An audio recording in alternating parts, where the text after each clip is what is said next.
ඉස්කබල දිගපළල පවා මැනලා බැලුවා වෙන මිනිස්සුන්ගේ ඔළුව වලට වඩා ලොකුද කියලා මේක. ඔබ දන්නවනේ ලංකාවලේ විලක් වෙලා තිබුණේ.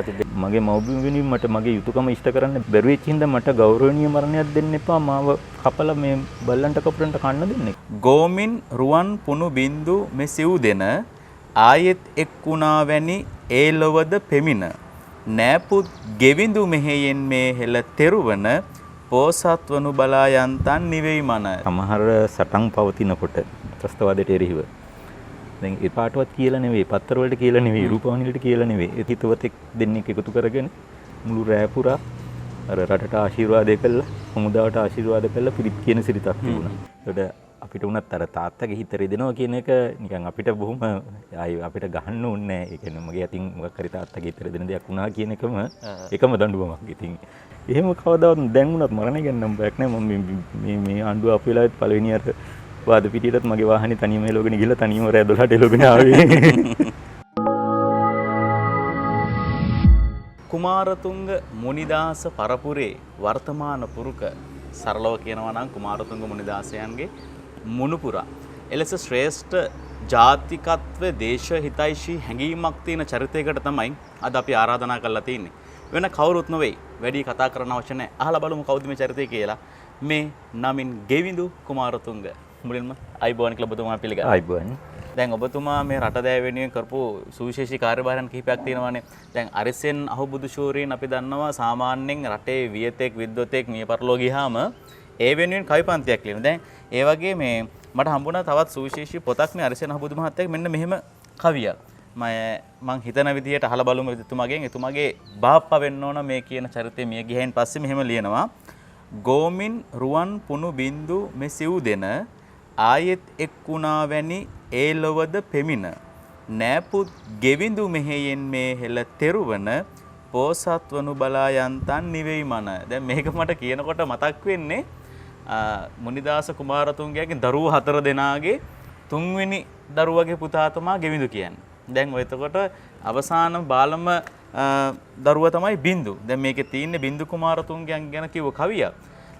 එතෙන්දී ඇයි එහෙම කියන්නේ? අරිසෙන් අහුබුදු දැන් ඒ තරම්ම ඔබතුමා මොනවාද මේ අරිසෙන් අහුබුදු නිකන් කවියක් හදන්නේ නැහැනේ. නෑ ඒ කියන්නේ ඒක ඉතින් මගේ ජීවිතේ ලැබිලා තියෙන මං හිතන විදිහට මට ලැබිලා තියෙන උපාධි සාතික කොටම වඩා වැඩි ඔය ඔබතුමා කියපු කවිය. මේ කවිය නොමියන මතක පොතේ අරිසෙන් අහුබුදුගේ. නෑ ඒ කියන්නේ අහුබුදු මහත්තයාගේ සිරිතක් තිබුණා. අර එතුමා කවියෙක්නේ. ඒකට රටට සේවයක් කරපු හරි තමන්ගේ හිතවතෙක් හරි මිය ගියාම කවිපන්තියක් ලියනවා ඒ දුක වේදනාව සහ ඒ සේවය අගය කළා. ඉතින් ඒ ආකාරයට විවිධයගෙන ආනන්ද සමරකෝන් මහතා මිය ගියා. ඩීඑස්.එන්.ගේ මහත්තයා මිය ගියා. ආදි වශයෙන් ඒ ලියපු කවි ඔක්කොම එකතු කරලා තමයි ඔය කෘතිය මෙව කරලා තින්නේ. එතුමා ලියපු ඒ ආකාරයට ලියපු අන්තිම කවිපන්තිය තමයි ඔය මගේ බාප්පා කියන්නේ තාත්තගේ මල්ලි මිය ගිය අවස්ථාවේදී ඔක ලියලා මුද්‍රණය කරලා ගෙනල්ලා ඒ මරණෙදි බෙදුවා. ඇත්තටම බුදු මහත්තයා තව හිතවතෙක් එක්ක ඇවිල්ලා. ඉතින් ඒ ආකාරයට කරන්නේ අර රට ජාතිය කියන නිරාමිස මේකකින් මෙදිහත් වෙච්ච විද්වතෙක් අහුබුදු මහත්තයා කියන්නේ මම එක සරල උදාහරණයක් දෙන්න. එතුමා ගැන කියන්නේ දැන් ඔය සමහර සටන් පවතිනකොට ත්‍රස්තවාදයට එරෙහිව දැන් එතුමා මේ කාටවත් කියලා නෙවෙයි, පත්තර වලට කියලා නෙවෙයි, රූපවාහිනී වලට කියලා නෙවෙයි. එතුමා හිතවතෙක් දෙන්නෙක් එකතු කරගෙන වෑන් එකක් අරගෙන රුවන්වැලි මාසය ගාවට ගිහිල්ලා මුළු රෑ පුරා අර රටට ආශිර්වාදය කළා, හමුදාවට ආශිර්වාද කළා, පිරිත් කියන සිරිතක් තිබුණා. අහුබුදු මහත්තයාගේ. මම කියන්නේ පුදුම ආදරයක් නේ, පුදුම රටට. ඒ කියන්නේ ඒවා මේ මාධ්‍ය වලට පේන්න කරන දේවල් නෙවෙයි, රට වෙනුවෙන් අවංකව කරපු දේවල්. ඉතින් ඒ නිසා එතුමා වෙනි කවිපන්තියක් ලියුම ඉතින් ඉතාම විශාල සතුට. ඉතින් මං හිතන්නේ එතුමාට දැනෙන්නේ නැති. ඉතින් මගේ පාසල් කාලේ දැන් මං ඇත්තටම අර බහපු කාරණාත් එක ගත්තොත් මගේ පරමාර්ථය තිබ්බේ ගණිත විෂය පිළිබඳ ගුරුවරයෙක් වෙන්න. මම අවුරුද්දක් කොළඹ විශ්වවිද්‍යාලෙ ඉගෙනුවා. මගේ අර සියලු බාධක මැද මගේ උපාධිය ලබාගෙන. හැබැයි ඊට පස්සේ ඒතකොට ඒ වැඩේ ඇතහැරියෙත් නැහැ. ඒ වැඩේ ඇතහැරියේ නැහැ. හැබැයි එක කාරණයක් තියෙන එතනත් මම හිතන්නේ මගේ ජීවිතේ තාත්තත් එක්ක ගෙටිච්ච එකම අවස්ථාව තාත්තට උණු වුණා. ඊට පස්සේ ආචාර්ය උපාධිය සඳහා මාව ඇමරිකාවට යවන්න. හැබැයි ඉතින් ඒ වෙනකොට මගේ යාළුවෝ බොහෝ සමහරු මිය ගිහිල්ලා මේක ඔබ දන්නවනේ ලංකාවලේ විලක් වෙලා හිටිබුණේ. ඉතින් ඒ වෙනි කාලෙක මගේ හිත දුන්නේම නැහැ ලංකාව දාලා යන්න. ඒ කියන්නේ මං හිතුවා මගේ යාළුවන්ට විශාල වේදනාවක් වේවි. මොකද මම නායකයෙක්නේ. එතකොට මේ මැරෙනවා කියලා බයකුත් තියාගෙන අය නොගියේ එතකොට ඇමරිකාවට. බයක් තිබුණේ නැහැ. කොහොමත් මැරෙනවනේ. කිසිම ප්‍රශ්නයක් වුණේ නැහැ. මේක ඔබ 100 කියලා තියෙනවනේ. ඉදිරියට අර මේ මරුට සිනාසෙව් හෙලේනි මරුට සිනාසෙව් කියන එක මම පොඩි කාලේ ඉඳන් කියන කවිය. ඒ නිකන් කවි නෙවෙයි. ඒවා අපේ අධ්‍යාත්මයේ තියෙන දේවල්. එහෙම කවදාවත් දැන් වුණත් මරණය ගැන නම් බයක් නැහැ. මම මේ ආණ්ඩුව අපේ වෙලාවෙත් පළවෙනි අර වාද පිටියටත් මගේ වාහනේ තනියම එලවගෙන ගිහලා තනියම රෑ 12ට එලවගෙන ආවේ. එතකොටත් මේ සමහර මිත්‍රෝ බලෙන් එනවා දැන් මාත් එක්ක මේ ගෙන්දු. එහෙම බයක් නෑ. ඉතින් කවදා හරි මියනවනේ. මේ මැරෙනකන් ඒ ජාතිය වෙනුවෙන් කරන්න පුළුවන් දේ කරනවා ඒක. කරනවා. අනිත් එක මං හිතන්නේ ඒක සිංහලයාගේ අධ්‍යාත්මයේ තියෙන ඕනේ මරණයට බය. එහෙම බය වෙච්ච જાතියක් නෙවෙයි මේක. එහෙම බය වෙච්ච જાතියක් නෙවෙයි දැන්. කැපිටිපල නිලමෙතුමා මරණට මුණ දෙන විදිය බලන්න. මොන උතරම් උදාරද සුද්ධ හෙල්ලුණානේ. සුද්ධ හෙල්ලා ඒ හිස් කබල එංගලන්තෙට ගෙනිලා පර්යේෂණ කරා එවැනි අභීත මේ අදීනත්වයක් වීරත්වයක් මේ හිස් කබල දිගපළල පවා මැනලා බැලුවා වෙන මිනිස්සුන්ගේ ඔළුවට වඩා ලොකුද කියලා මේක. ඒ කියන්නේ එච්චරට ඒ කියන්නේ මම කියන්නේ අද අපිට ඒක විහිළුවක් වගේ වුණාට එයා එච්චර චංචල වුණා. ඊට පස්සේ ඒ කෞතුකාගාරයක තියලා ඒක ආරක්ෂා කරා. ඒ හිස් කබල. ඊට කලින් ඔය කැපිටිපල නිලමේට ඉස්සල්ලා අත්අඩංගුවටපත් වෙලා මරණ දඬුවම විඳිනවනේ ඇල්ලේපොළ අර ඇල්ලේපොළ නිලමේ මේ ඇහැලේපොළ නෙවෙයි ඇල්ලේපොළ නිලමේ. ඔහුට මරණ දඬුවම දෙන්න ඉස්සෙල්ලා ඇහුවම ඔබට අවසාන වශයෙන් යමක් කියන්න තියෙනවද කියලා.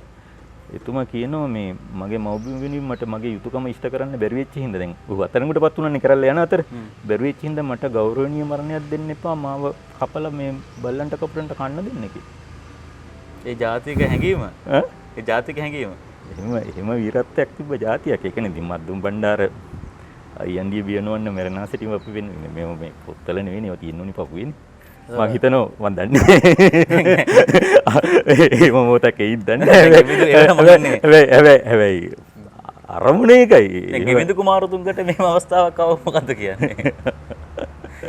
ඒක ඉතින් එදාට බලමු. එදාට බලමු. හරි දැන් එතකොට අපි නියම්බු අපි එහෙම මේ රංගපෑමක් නෙවෙයිනේ ජීවිතය කියන්නේ නේ. එදාට අපි හිතනවා උදාර විදියට මුණ දෙන්න පුළුවන් වෙයි කියලා මරන්ට. දන්නේ නැහැ ඉතින් අපි පුතක්ඥයින්ද වරදින්නත් පුළුවන්. ඇත්තටම කවුද මේ ගෙවිඳු කුමාරතුංග?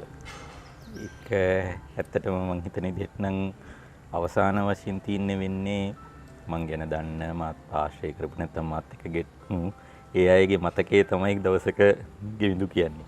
හැබැයි ඔබ අහනවා නම් මගේ මේ චරිතය ගොඩ නැගුණේට මොන වගේ කාරණාද බලපාලා තින්නේ කියලා. අර ඔබ කියපු ඒ කුමාතුංග මුනිදාස කියන මහා වීර චරිතය මට විශාල වශයෙන් බලපාලා තිනවා. හැබැයි මම උපදින්නේ තුමා මිය ගිහිල්ලා අවුරුදු 20කට පස්සේ තුමා බොහොම කෙටි කාලයක් ජීවත් වුණේ අවුරුදු 57යි. ඒතර මගේ තාත්තා පාසල් සිසුවෙක් ඇත්තටම ඔහු මිය යනකොට. හැබැයි ඒ ආభాෂය නිරන්තරයෙන් අපේ ගෙදර තිබුණා. මම අසුරු කරපු අය අතර තිබුණා. දැන් ගත්තොත් අපේ තාත්තා එහෙම තාත්තා විතරක් නෙවෙයි මහප්පලා ඒ ඥාතීන් සියලු දෙනාම ගත්තොත් අර ඕනෙම කුඩා හෝ අයිතියක් අසාධාරණයක් දැක්කම කිපෙන අය. ඊට ප්‍රතික්‍රියා දක්වන අය. දැන් දඟකාරකම් වලට උන් කවදාවත් එහෙම සීමා පෙනෙන්නේ නැහැ. හැබැයි බොරුවක් කිව්වා කියලා දැනගත්තොත් එහෙම පාර හම්බුණා හොඳට.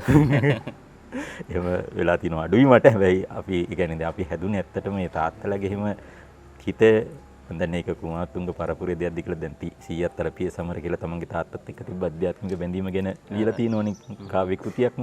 ඒකට අපිට උනත් අර තාත්තගේ හිත රිදෙනවා කියන එක නිකන් අපිට බොහොම අපිට ගහන්න ඕනේ නැහැ. ඒ කියන්නේ මගේ අතින් මොකක් හරි තාත්තගේ හිත රිදෙන දෙයක් වුණා කියන එකම දඬුවමක්. ඉතින් තාම කාරුණික හදවතක් තිබ්බ චරිතයක්. ඒ කියන්නේ ගෙදරට ඉංගන්නෙක් ආවත් පුටුවක් දීලා වාඩි කරලා යනවා තමන්ගේ අතින්ම තේ එකක් හදලා උදේට කාලාද කියලා අහලා එහෙම සලකලා යවපු චරිතයක්. ඒ කියන්නේ සතෙක් වුණත් එහෙම ගහක කොලයක්ම ලැබිලා තිබ්බත් මම ඒ ගහ පව් කරන් යන්නේ ආපහු ගිහලා වතුර ටිකක් ගෙනල්ලා හරි දානවා.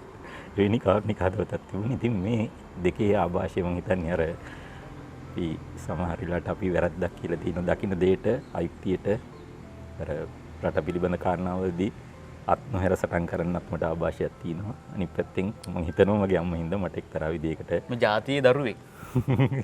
ඒක කියතේකි. ඔව්. එතකොට මේ ජාතියේ දරුවා එන්නේ ඇත්තටම හොඳ සාහිත්‍ය කලාවක් පෝෂණය කරපු කලාකාමී හදවතක් රස විඥානයක් තියෙන පරපුරකින්නේ. එහෙමනේ මේ ගෙවිඳු කුමාරතුංග මම අහලා තියෙන විදිහට ගණිතයට පොඩ්ඩක් බරයි. ගණිතයට තමයි වැඩිපුර ඇල්මක් මේ දක්වලා තියෙන්නේ. එතකොට කොහොමද එකපාරට මේ එහෙම පරපුරකින් ගිහිල්ලා ගණන් වලට ඇල්මක් දැක්කේ? ඒක එකපාර නෙවෙයි. ඇත්තටම මගේ තාත්තටත් ගණිතයට විශාල හැකියාවක් තිබිලා තියෙනවා. ඒ කියන්නේ ඒ කාලේ ඒ බ්‍රිතාන්‍යයට යටත් වෙලා තිබ්බ යුගයේ සිය නැති වෙන 1944 ඊටත් ඒ කාලෙදි වගේ මගේ තාත්තා සාමාන්‍ය පෙළ විභාගෙදී ශුද්ධ ගණිතය උසස් ගණිතය කියන උසස් ගණිතයේ කාලේ බොහෝ අය ගන්න නැති. ඒ කියන්නේ සාමාන්‍ය පෙළේදී අර උසස් පෙළට තියෙන ගණිත විෂයන් තියෙන මේක කියන්නේ ශුද්ධ ගණිතය, උසස් ගණිතය, විහාර ගණිතය කියන තුනටම අර අතිවිශිෂ්ට සමත්ත අරගෙන හැබැයි අර තුමතුමුන් දෙසමත් මේ ෑම තුළ ඇතිවෙච්ච තත්ත්වයන් තුළ එතුමා අධ්‍යාපනය නවත්තලා රැකියාවකට ගිහිල්ලා තියෙනවා මේ පවුලේ සුබ සිද්ධිය වෙනින්. ඉතින් තාත්තා නිතරම මට කියපු දෙයක් තමයි සිංහල භාෂාවෙන් කරන්න පුළුවන් උපරිමය වගේ 100ක් අල්ලලා තින්නේ. ඔයා වෙන ධාරාවක යන්නේ. දැන් මම හතරේ පන්ති ඉද්දි මම වාර 3ටම 100 ගන්නවා. එතකොට තාත්තා කියනවා දැන් ඔයාට ගණිතේ පුළුවන් කියලා. ඉතින් මං තාත්තට කියන ඉතින් මං කොහොමත් 90ට උඩින් ගන්නවනේ. ඒක තාත්තා කියනවා නෑ 99 ගන්නවා කියන්නේ ගණිතේ බෑ. ගණිතය කියන්නේ සිංහල භාෂාවට 100 ගන්න බැරි වෙන්න පුළුවන්. ඒක වෙනස් දෙයක්. ඒක ගණිතය දන්නවා නම් ගණිතය පුළුවන් නම් ගණිතය පුළුවන් එක්කෙනා 100ම ගන්න ඕනේ කියලා. තාත්තා යවේ 100ට. ඔව්. ඒ නිසා ඇත්තටම මම සාමාන්‍ය පෙළ විභාගයේදී රාජකීය විද්‍යාලයේ තියෙනවා අනුස්මරණ ශිෂ්‍යත්වයක් ගණිතයේ විෂයට සාමාන්‍ය පෙළින් වැඩිම ලකුණු ගන්න ශිෂ්‍යයා වෙනුවෙන්. ඉතින් මට වාසනාව ලැබුණා ඒ ශිෂ්‍යත්වය දිනා ගන්න. ඒ නිසා ඇත්තටම රාජකීය විද්‍යාලයේ ඒ ප්‍රධාන ශාලාවෙම ගෙනවත් තියෙන ඒ අනුස්මරණ ශිෂ්‍යත්වය දිනා ගන්න සියලු සිසුන්ගේ නම් අදටත් ඒ නම රාජකීය විද්‍යාලයේ තියෙනවා. ඔව්. තියෙනවා. හැබැයි ඒක එච්චර ලොකු දෙයක් නෙවෙයි. රාජකීය විද්‍යාලේ තියෙනවා මේ අපේ නන්නේ තියෙන මේ මගේ විතර නෙවෙයි. ඒ විවිධ අනුස්මරණ ශිෂ්‍යත්ව දිනාගත්තු ඇගේ ශිෂ්‍ය නායකයන්ගේ උන්ගේ නම් රාජකීය විද්‍යාලයේ ප්‍රධාන ශාලාවේ තියෙනවා. හැබැයි වෙන පැත්තක උඩින් තියෙනවා රාජකීය විද්‍යාලයෙන් බිහිවෙච්ච ජාතික වීරයන්ගේ බින්දුවර පොන්නම්බලම් සහෝදරයන්ගේ ඊ.ඩබ්ලිව් පෙරරාගේ අනගාර්ග ධම්මපාලතුමාගේ ඒක තමයි පරමාදර්ශී. ඒක තමයි දැන් එතකොට ඔහොම තියෙනකොට ගණන් වලට ඔය තරම් ඇල්මක් දක්වපු හින්දා දැන් ඔබතුමා යනවනේ කොළඹ විශ්වවිද්‍යාලයට. පළවෙනි වසරේ ඔබතුමා ඉන්නකොට අවසන් වසරේ ශිෂ්‍යයෙක් ගණිතය හදාරන ශිෂ්‍යයෙක් ඉන්නවා මේ සිරගත කරලා යම් හේතුවක් නිසා. ඔබතුමා අම්මට කියලා බටර් කේක් එකක් හදාගන්න ගිහලා නිකන් නොඩුලා වගේ සීන් එකක් කරන්නේ නේද?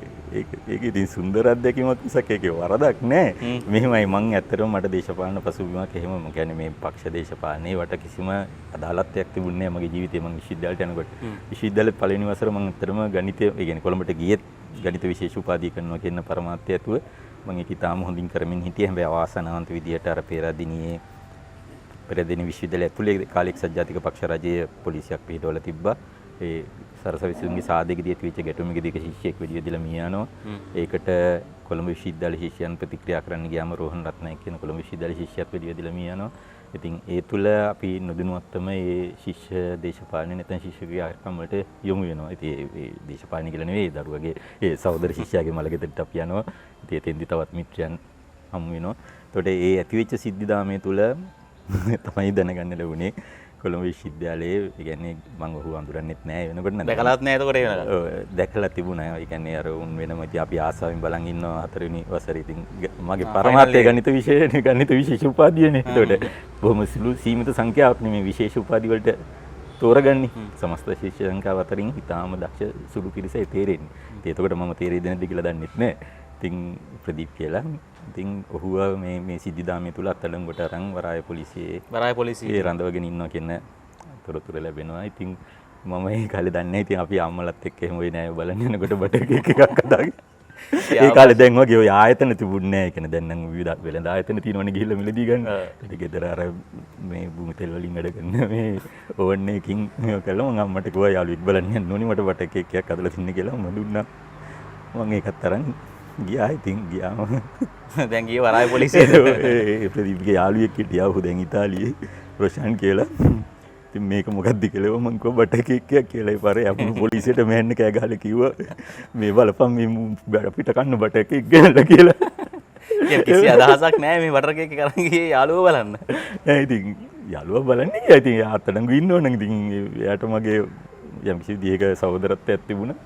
අපේ විශ්වවිද්‍යාලයේ ශිෂ්‍යයෙක් මම හිතුවේ මම ඒ කාලේ හිතුවේ ඉතින් ගණිත විශේෂ උපාධිය කරන්නේ. ඉතින් ඒ පාර පොලිසියේ ඉන්න අයටත් අර මේ කට්ටිය ඕගොල්ලොත් එන්න කියලා අපි බටර් කේක් එක කපාගෙන කාලා යාළුවට කන්නුන්නේ නැහැ. යාළුවත් කෑවා. අපි ඔක්කොම කෑවා. යාළුවා පොලිසිය ඔක්කොමත් එක්ක බටර් කේක් කෑවා. ජේ.ආර්. ජයවර්ධනගේ කාලේ කියන්නේ 83 කලබලයේ ආශ්‍රිතව කාලයෙන් පස්සේ එතුමා යනවා මේ කුමාරතුංග මුනිදාස අනුස්මරණ උරලකට යන ඔබතුමාගේ ගෙදරට. ඒකට ඔබතුමාගේ තාත්තා ඉන්නවා. ඒවක ජනාධිපති ජේ.ආර්. ජයවර්ධන ගෙදරට යනකොට ගෙවිඳු කුමාරතුංග ගෙදර නැහැ. හිටියේ මැගසින් බන්ධනාගාරේ. මොකක්ද ඒ කියන සිද්ධිය? ඔය සිද්ධිය වෙනකොට ඔබ කියන සිද්ධිය 1987 ඉන්දු ලංකා ගිවිසුමට පෙර. ඒ කියන්නේ 1987 ජූලි 25 තමයි කුමාරතුංග මුනිදාස මහත්තයාගේ 30 වෙනි උපත් සමරුව. එතුමා ඉපදලා අවුරුදු 100යි. 100ක් වෙන්නේ. ඒ උපත් සමරුව යෙදිලා තිබුණේ. ඉතින් ඒ උපත් සමරුව වෙනුවෙන් තාත්තලාගේ එතුමා ජීවත් වෙච්ච පානදුර පදිමුල්ලේ ඉඩම් පරිත්‍යාග කළා. එතුමා නමින් පදනමක් පිහිටවලා මේ 100 වෙනි උපත් සමරුව ඉලක්ක කරගෙන කෞතුකාගාරයක් ඉදිකිරීමේ මුල්ගල් තැබීමේ අවස්ථාවට තමයි ජයජයවර්ධන ජනතුමා අපේ ගෙදරට ආවේ. අපේ ගෙදර ගාව තමයි මේ භූමිය තිබුණේ. ඉතින් ඒ සඳහා තමයි එතුමා ආවේ. ඉතින් ඒ වෙනකොට අර ඉන්දු ලංකා ගිවිසුම අත්සන් කරන්න ඉස්සෙල්ලා අපි දන්නේ ඉන්දු ලංකා ගිවිසුම කියලා එකක් අත්සන් කරන්න යනවා කියලා. හැබැයි ඒ කාලේ ඉතින් ඔබ දන්නවනේ ඒ කාලේ අර ත්‍රස්තවාදයයි හමුදාවයි යුද්ධෙයි විවිධ වැඩමරච්චි මෙහෙම වෙලා වෙමින් තිබ්බ අවධිය. එතකොට ඒ ජයජයවර්ධන මහත්මයා ඉන්දියාවත් එක්ක ඉන්දු ලංකා ගිවිසුම අත්සන් කරන්න තීරණය කළා. ඊට බාධාවක් වෙයි කියලා හිතන ශිෂ්‍ය නායකයන්, වෘත්තීය සමිති නායකයන් ආදීන් එක දවසක මුළු රටේම කරපු මෙහෙයුමක 100 දෙනෙක් අත්අඩංගුවට ගන්න මේ අපි පස්සේ කාලේ දන්න තොරතුරු. ඒ වෙනකොට අපි දන්නේ අපි ගෙදර නිදි. එතකොට මේ 100 දෙනෙක් අත්අඩංගුව ඒ 100 දෙනෙක්ගෙන් 96 දෙනෙක් 4 දෙනෙක් අත්අඩංගුවට ගන්න ඕනේ. බැරි වෙනවා තුමා. 96 දෙනෙක් අත්අඩංගුවට අරගෙන අපිව මැගසින් බන්ධනාගාරයේ එක සම්පූර්ණයෙන් උඩ තට්ටුවක අපි 96ම එකට තමයි සිරගත කරලා හිටියේ. ජයජයවර්ධන ජනාධිපතිතුමා අපේ ගෙදරට ආවේ ඒ කුමාරතුංග මුනිදාස මහත්තයාගේ 100 වෙනි උපත් සමරුව වෙනුවෙන් එතුමාගේ නමින් ඉදිකරන කෞතුකාගාරයට මුල්ගල තියන් තමයි ඒ ආවේ. එතකොට අර වඩමාරච්චි මෙහෙයුම වෙන අවධිය.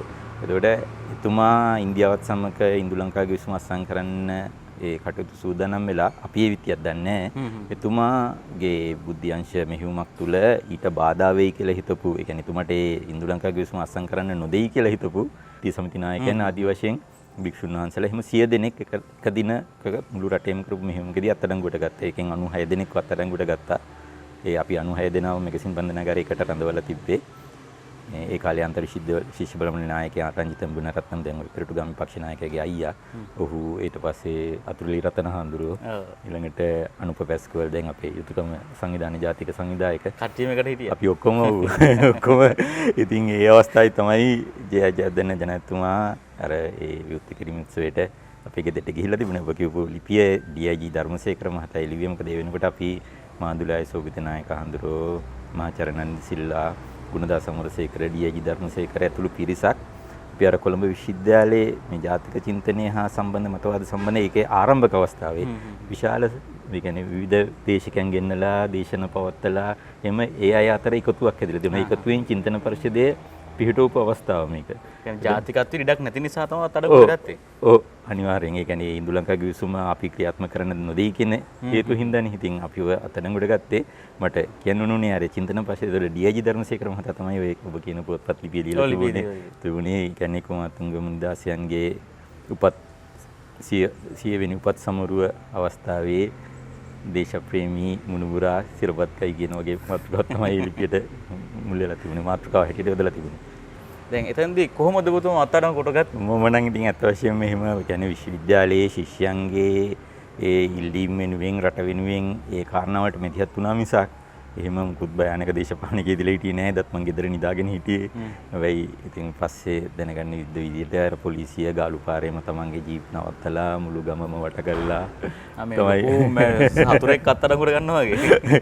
එවැනි ආකල්පයක් තමයි තිබුණේ. ඒ කියන්නේ ගිහිල්ලා ප්‍රශ්න කරනකොටත් එවැනි ආකල්පකින් තමයි ප්‍රශ්න කරේ. ඉතින් වාගේලාට ඉතින් අපි ඒ වෙලාවේ ඒ ජාතිකත්වයේ මත රට වෙනුවෙන් දෙමින් හිටපු නායකත්වයේ එවැනි බලපෑමක් තියෙන්නේ නැති. අපිට එහෙම අවබෝධයක් එහෙම තක්සේරුවක් තිබුණේ. අපි ඉතින් අපි ඒ වෙලාවේ අපි රට වෙනුවෙන් අවශ්‍ය දේට ඉදිරිපත් වීම තමයි අපි කරේ. ඉතින් අර මැෂින් තුවක්කු එහෙම එල්ල කරගෙන මාව දැන් වාහන නවත්තලා දුන්නේ ගාලු පාරෙන්. ඉතින් අපේ රෑ වෙච්ච එක හොඳයි නැත්තම් ඒ කියන්නේ දැන් ඇත්තටම දැන් අපේ තාත්තලට මේක විශාල මානසික පීඩනයක් වෙන්න තිබ්බ සිද්ධියක්. ඒ කියන්නේ මේ මට තුවක්කු එල්ල කරගෙන තමයි මම මේ ජීප් රථයේ තියෙන තැනට ගාලු පාර දක්වා අරගෙන ආවේ. මට ඒක මවාගන්නේ මං ඉතින් අර කැපැතිපල නිලමලගේ දැන් අපේ රට වෙනුවෙන් හිටපු තවත් කැප වෙච්ච කැරලිකාරයෝ ඉන්නවනේ. ඒ කැරලිකාරයන් වල්ලන් ගියා. ඒ තවත් එක් කැරලිකාරයෙක් හිටියට හිතුවට කිසි වරදක් නැහැ වගේ නක්. දැන් ඒකට ඔය කැරලිකාරයා වරලාගෙන ගියාන් පස්සේනේ ජී.ආර්. ජයවර්ධන ඔබතුමාගේ ගෙදරට එන්නේ. දැන් ගෙදරට එනකොට තාත්තා නිකමට දැන් අද නම් ජනාධිපති කෙනෙක් ඔය වැරදක් කරු මිනිහ ගෙදරට ගියොත් අම්මලා තාත්තලා පන්සලේ ඔක්කොම එකතු වෙලා කරන ජනාධිපති පොදු සමාවෙල්ලනවා. දැන් ඔබතුමාගේ බේර දෙන්න කියලා තාත්තා ඉල්ලලා තිබුණේ එහෙම නැද්ද? කුමාරතුංගල හැටියට මට නැත්තම් ගෙවිඳු හැටියට තාම ආත්ම අභිමානය ලබා දෙන සිද්ධියක්. මොකද මට පස්සේ කාලෙක රහස් පොලිසියේ නිලධාරියෙකුත් කිව්වා දැන් ජයජාතන එතුමා ඒ උත්සව භූමියට යන්න ඉස්සෙල්ලා අපේ ගෙදරට ඇවිල්ලා තාත්තලත් එක්ක තේ බීලා එහෙම තමයි උත්සවයට ගිහිල්ලා තිබුණේ. ඉතින් මේ නිලධාරීන් බලන් ඉඳලා තිනවා දැන් අහයි කියලා මේ තාත්තා දැන් අහයි ජනාධිපතිතුමාගේ පුතා බේරන්න කියලා. ඔව් මම නිදාස් කරන්න කියලා වෙයි තාත්තා එහෙම ඇහුවේ නැහැ කියන කාරණේ. මේ මෑතකදී මේ දයාසේන ගුණසිංහ මහතා සම්බන්ධයෙන් මේ කෘතියක් නිකුත් වුණා මේ දෙනගම සිරිවර්ධන මහත්මයා ලියපු මේ ඒකේ මේ සඳහන් වෙලා තියෙනවා පීසේන කහන්දගමගේ මහතා සහ දයාගුණසිංහ මහතා අතර ඇතිවෙච්ච දෙබසක් මේ සිද්ධිය සම්බන්ධයෙන්. එතෙන්දී ඒ කියන්නේ මේ කහන්දගම මහත්තයා අහනවා ඔබ අද ඊටාම සතුටින් ඇයි මේ කියලා. එතකොට මේ දයාසේන ගුණසිංහ මහත්මයා කියනවා අර හැමෝගෙම කොඳු කඩන මේ ප්‍රතිගාමී නායකෙක් ඉස්සරහා කොන්ද කෙලින් තියාගත්තු මිනිහෙක් ගැන ආරංචියක් ලැබුණා ඒකයි මම මේ සතුටින් ඉන්නේ කියලා මේ දයාසේන ගුණසිංහ මහත්තයා කියන්නේ සිද්ධිය. ඒ කියන්නේ මේ එතෙන්දී මේකේ තියෙනවා මේ පොතේ නම් සඳහන් වෙලා තියෙනවා ජනාධිපතිතුමා කිව්වා කියලා ඔබ ඉල්ලීමක් කරොත් මට පුළුවන් කියලා ගෙවිඳුව නිදහස් කරන්න. ජේ.ආර් මහත්තයා තාත්තට කියලා දෙනවා. ඔව් තාත්තා කිව්වා කියලා බොහොම ස්තුතියි ජනාධිපතිතුමනි. සියලුම දරුවන් නිදහස් කරන දවසක පුතාවත් නිදහස් කරන්න. පුතාට විශේෂත්වයක් අවශ්‍ය නැහැ කියලා. තාත්තා කියලා තින්නේ පුතා එපා ඔක්කොම එකට නිදහස් කරන්න කියලා. ඉතින් ඒක මම හිතන විදිහට මේ දයාසේන ගුණසිංහ මහත්තයාත් කියලා තියෙනවා මෙතන. මේ නම් නියම කුමාරතුංග මුණදාස මහත්තයාගේ ඇත්තම පුතෙක් මේ උත්තරේ දීලා තින්නේ. මේ කොන්ද තියෙන මිනිස්සු අදත් ඉන්නවා විත්තිය ජනාධිපතිතුමාට එදා තේරෙන්නේ නැහැ. ඉතින් ඒක ඇත්තටම මට නෙවෙයි මගේ තාත්තට ගෞරවයක්. ඇත්තටම අපිට ඉතින් මම හිතන්නේ පොදුවේ කාටත් ඒක විශාල ආදර්ශයක් කියලා මම හිතනවා. ශිෂ්‍ය බල සංගම් ඔක්කොම ක්‍රියාත්මක වෙනකොට ඔබතුමාලා ජාතික චින්තන කණ්ඩායම විදිහට බලය පිහිටවනවා කොළඹ විශ්වවිද්‍යාලේ. කොහොමද ඒකෙන් හපංකම කරේ? දැන් කොළඹට ගිය කාලෙම ඇත්තටම අර 83 ජූලි කලබල වලින් පස්සේනේ. ඉතින් එතකොට හරි සිංහල ජාතිය කෙනෙකු බොහොම නරක රටට වෙන කරන කට්ටිය. ඔව් එහෙම ඉතින් එතන රට ගැනවත් එහෙම පසුබිමක් තිබුණේ නැහැ. හැබැයි දැන් මම මේ ක්‍රියාකාරකම් වලට එකතු වෙනකොට ස්වාධීන සංගමයට තමයි බලය තිබුණේ. ඉතින් දයාපතිරණ තමයි උන්ගේ අසහාය නායකයා හැටියට හිටියේ. ඊට අමතරව අද පවා දේශපාලන කරලින චරිත ගොඩක් හිටියා ස්වාධීන සංගමේ. දැන් උපුල් ශාන්ත සන්නස්ගල අද මහාචාර්ය මේ නිර්මාල් රංජිත් දේවසිරි ඊළඟට අද පසුගිය ජනාධිපතිතුමාගේ උපදේශකයෙක් කරපු නීතිඥ ශ්‍රීලාල් ලක්තිලක වෙන චරිත රාශියක් ඒ කාලේ විශ්වවිද්‍යාලේ හිටියා. ඒතකොට කොළඹ විශ්වවිද්‍යාලයේ මහාචාර්ය නන්ද සිල්ලා ගුරුවරයෙක්. ඒකම දයන් ජයතිලක ඔහු දේශපාලන විද්‍යාව පිළිබඳ ආචාර්යවරයෙක්. ඒතකොට ආචාර්ය නිව්ටන් ගුණසිංහ මහත්තයා ආදී වශයෙන් විවිධ මතවාද නිෂ්පාදකයන් නැත්නම් මතවාද සම්බන්ධයෙන් ඉතාම දැනුවත් පුද්ගලයන් අපේ ආචාර්ය මණ්ඩලවල හිටියා. අනිත් පැත්තෙන් මේ ශිෂ්‍ය කේන්ද්‍රීය දේශපාලනය තුලත් මේ විශාල මතවාදී ගැටුම් තිබුණා. ඉතින් ඇත්තටම ඒ වෙලාවේ මට ඉතින් මගේ උරුමය අනුවම මට අර ස්වාධීන සංගමය කියන කතා අහන් ඉන්න බෑ ඇත්තටම. ඒ කියන්නේ දැන් අර ගම්මානවල හිංසක මිනිසුන්ව මරනකොට එහෙම ඉතින් මේවා විප්ලව වෙනුවෙන් කරන වැඩ හැටියට තමයි අර්ථකථනය කරන්නේ. ඉතින් අර ඉතින් ඔය මේවත් එක්ක විශාල අපි අපිට හැකි පමණින් අපි මේ මතවාද වලට පිළිතුරු දුන්නා. ඊට පස්සේ මහාචාර්ය නන්දිසිල්ලගේ මගේ ලෝකයේ කෘතිය පිට වෙන්නේත් ওই කාලෙදී. ඒතකොට මගේ ලෝකයේ කෘතිය තුලත් අපිට අර මාක්ස්වාදී මතවාදයන්ට මුහුණ දෙන්න විශාල න්‍යායාත්මක පසුබිමක් හැදුණා. නැත්නම් මට ජාතිකත්වයේ පිළිබඳ අදහස් කරලා නම් මගේ අඩුවක් තිබුණේ නැහැ. මොකද මම පොඩි කාලේ ඉඳන් කුමාරතුංග සමත්තගේ පොතපත් ලක්මිනි පහන් කතුවේ කී ආදී කියවල එහෙම ඒ පසුබිම් තුනයි. ඒකයි පොඩි කාලේ ඉඳන් තාත්තමව නිතර මඩියේ නායක ආන්දර එහෙම බහැ දකින්න එක්කන් යනවා. ඉතින් උන්වහන්සේගේ ආවාදාන ශාසන උන්වහන්සේ අර රට ජාතියේ ආගම ගැන ලියපු ගොඩාක් පත්‍රිකා එහෙම අපේ ගෙදර පිරීලා තිබුණේ. ඉතින් ඒවා අත්පොත් වගේ අපිට. ඇත්තටම සමහර කාරණාවලදී මම නලින් සිල්ලා මහාචාර්යතුමා වුණත් කොළඹ විශ්වවිද්‍යාලයට මම යනකොට අර නව සමාජ පක්ෂයෙන් අස්සෙලා. ඒ කියන්නේ එතුමාගේ ඉතිහාසය එතුමා සමාජ පක්ෂයේ දෙවන්තේ නව සමාජ පක්ෂයේ ආරම්භික ප්‍රබලයෙක් මේ වාසුදේව නායකකාර මහතා වික්‍රම බහුකරුණාරත්න මහතා සමග. ඒකට එතුමත්ගේ සංක්‍රාන්තික යුගයක් ඒක. ඉතින් ඇත්තටම මම හිතනවා අපි ශිෂ්‍යව හැටියට දායක වුණා කියලා එතුමට ඒ ජාතිකත්වයේ පිළිබඳ මොකද දැන් එතුමා මුලින් ප්‍රමිතිකරණය ගැන එහෙම අහනකොට අර දැන් මගේ ඔළුවේ තියෙනවා මේ ප්‍රමිතිකරණය අසාධාරණයක් නෙවෙයි එතන මඩියහඳුරු කියපු කරුණු. ඒ කියන්නේ දෙමළ ශිෂ්‍යෝ ගන්න අඩු කරේ නැහැ ප්‍රමිතිකරණයේදී. කරේ අර ජනවාර්ගික මේ ප්‍රතිශතයන්ට ගැලපෙන විදිහට සිංහල ශිෂ්‍යෝ ගන්න ප්‍රමාණය වැඩි කරා. ඉතින් ඒක අසාධාරණයක් නෙවෙයිනේ. අපිට ඓතිහාසිකව සිංහල ජනතාවට වෙච්ච අසාධාරණයක් නිවැරදි කිරීම විතරයි. මොකද දෙමළ ශිෂ්‍යෝ ගන්න එක අඩු කළා කරා නම් අන්න වැරදි. එවැනි විශාල තොරතුරු සමුදායක් හරියට කිසිම එතකොට එහෙම අඩු කරේ නැහැ බඳවා ගැනීම ශිෂ්‍ය ප්‍රමාණය. නෑ ඒක මැඩි හඳුරු ඉතාම පැහැදිලිව පෙන්වලා තියෙනවා. ඒ කියන්නේ දැන් හැම ශේෂ්ත්‍රයකම අපි තුමු විශාල ප්‍රධාන විෂය ධාරාවල වෛද්‍ය, ඉංජිනේරු, ගණකාධිකරණ වැනි ශේෂ්ත්‍රවල විශ්වවිද්‍යාලවලට බඳවා ගන්න ශිෂ්‍ය සංඛ්‍යාවෙන් 50% විතර දෙමළ මාධ්‍ය ශිෂ්‍යයන් හිටියේ. ඉතින් ඒක වෙන්න බෑනේ. ඒ කියන්නේ අපි හිතන විදිහට නම් සිංහල ශිෂ්‍යයයි, දෙමළ ශිෂ්‍යයයි, අනිකුත් අන්‍ය ආගමික ශිෂ්‍යයෝ ඔක්කොගෙම බුද්ධි මට්ටම එහෙම වෙනස් වෙන්න බෑනේ. අපි සමානතාවයෙන් සලකනවා නම් මේ හැමෝගෙම බුද්ධි මට්ටම එක මට්ටමක තියෙන්න ඕනේ. එතකොට කොහොමද රටේ 75%ක් සිංහල ජනප්‍රතිශතයක් තියෙද්දී විශ්වවිද්‍යාලයේ ඒ කියන්නේ වැදගත් ඒ වෘත්තියන්ට බඳව ගන්න ශිෂ්‍ය සංඛ්‍යාව 50%ට අඩු වෙන්නේ. එහෙම වෙන්න බෑනේ. එතකොට ඒක නිවැරදි. මොකද ඓතිහාසිකව අධ්‍යාපන පහසුකම් වල දැන් කොළඹටත් වඩා විශාල ඒ විද්‍යා විෂය ඉගෙනීම සම්බන්ධයෙන් හොඳම පාසල් තිබුණේ යාපනයේ. දැන් 1980 වෙනකොට මුළු අනුරාධපුර දිස්ත්‍රික්කේ ලංකාවේ භූමිය හැටියට විශාලම දිස්ත්‍රික්කේ පාසල් දෙකයි තියෙන උසස් පෙළට විද්‍යාව උගන්වන්නේ. ඔබ විශ්වාස කරනවද පාසල් දෙකයි අනුරාධපුර මගේ ආයතනයේ වැඩ කරා කොළඹ විශ්වවිද්‍යාලයේ මේ කලා උපාධිධාරිනියක් අති දක්ෂයි. මට ඇත්තටම දුකක් හිතුණා අපේ ආයතනය පුදුමාකාර විදිහට දියුණු කරා. දැන් ඒ බොහෝ විට කියන දෙයක් තමයි අනේස අපිට මේ විද්‍යාව ඉගෙන ගන්න පාසලක් තිබුණේ නැහැ නේ කියලා. අදටත් ඒ තත්ත්වෙ නිවැරදි වෙලා නැහැ. ඉතින් ඒක ඒ පහසුකම් පැත්තෙන් නෙවෙයි. හැබැයි අර අසාධාරණ නිවැරදි කරන්න දෙමළ ඒ වෙනකොට අපි හිතමු වෛද්‍ය විද්‍යාවට ශිෂ්‍යයන් 200ක් බඳව ගන්නවා නම් ඒ 200 එහෙම බඳව ගත්තා. හැබැයි සිංහල ශිෂ්‍යයන් ඒ වෙනකොට බඳව ගත්ත 150 නම් ඒක වැඩි වුණා 400 වෙනකම්. 400 වෙනකම්. අර ජන අනුපාතයට ගැලපෙන විදිහට ශිෂ්‍ය අනුපාතය හරි ගැස්සුවා. ඒ නිසා මොන්රාගලින් හම්බන්තොටින් වෛද්‍යවරුන් ඉංජිනේරුවන් බිහි වුණා. ඒක වැරද්දන්නේ. ඔක කරුණක් පස්සේ කියලා තියෙනවා. මේ කරුණ කියලා තියෙනවා මේ අපි මේ ගිහිල්ලා LTT එකේ උතුරය වෙනුවෙන් සටන් කළාට අපේ මඩකලපුවේ විශ්වවිද්‍යාලයන් සංඛ්‍යාව වැඩි වුණා මේකෙන්. කරුණම්මන් කියලා තියෙනවා. ඔව් ෆ්‍රන්ට්ලයින් සංග්‍රහය ඉන්ටර්විව් එකක් අපේ ගෙදර ඇති මම ඉරලා තියාගත්තා. කරුණම්මන් කියනවා මේ ඒ කරුණම්මන් මේකේ වේදනාවෙන් කියන්නේ අපි නැගෙනහිර අපිට ප්‍රමිතිකරණයෙන් හොදක් වෙලා තියෙද්දිත් අපි ගිහිල්ලා උතුරය වෙනුවෙන් සටන් කළාත් අපිට සැලකුවේ නැහැ කියලා කරුණම්මන් එක කියන්නේ. එයාලගේ ප්‍රශ්නය. දැන් ඒ උදාර විදියට මුහුණ දෙන්න ඕන නිසාද ජීවිතේට යුතුයකම කියලා ජාතික සංවිධානය මේ ලංකාවට ඔබතුමා හඳුන්වා දෙන්නේ. ඇයි ඒක හැදුවේ?